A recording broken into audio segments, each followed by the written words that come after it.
protagonista Pedro Rubião de Alvarenga era um professor primário que se tornou enfermeiro e amigo do milionário Quincas Borba. Com a morte de Quincas Borba, Rubião herda tudo que pertencia ao magnata: escravos, imóveis, investimentos. Além de herdar a fortuna, Rubião, que tinha na altura do inventário cerca de 40 anos, também recebeu o cão, igualmente chamado assim como o antigo dono, Quincas Borba. Quando o testamento foi aberto, Rubião quase caiu para trás. Adivinhe por quê? Era nomeado herdeiro universal do testador. Não 5, nem 10, nem 20 contos, mas tudo, o capital inteiro.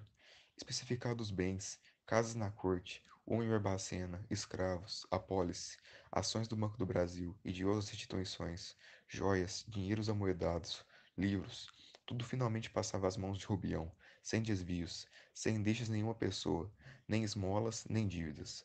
Uma só condição havia no testamento: a de guardar o herdeiro consigo o seu próprio cachorro, Quincas Borbas.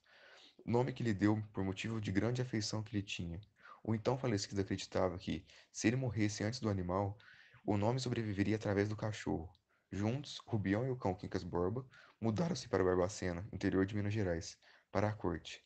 Na viagem de trem, rumo ao Rio de Janeiro, mais precisamente na estação de Vassouras, o professor conhece o casal Sofia e Cristiano de Almeida.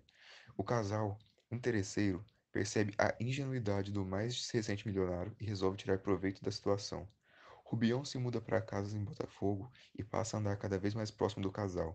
Eles o ajudam com a decoração da casa, com a contratação de funcionários, o apresentam para o seu círculo social. As relações se estreitam tanto que Rubião acaba se apaixonando por Sofia. A proximidade do casal trata-se, porém, de pura conveniência.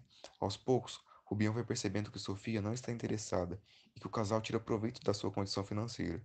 Com o desgosto, Rubião começa a passar traços de demência e o patrimônio vai diminuindo e o casal Palha, percebendo a condição do amigo, se responsabiliza pelos cuidados do doente.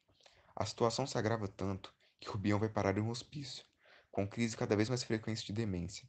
Rubião acredita ser o imperador francês e consegue fugir do hospício com o cão. Juntos, voltam para Barbacena, porém não recebem abrigo e passam a noite ao léu na rua.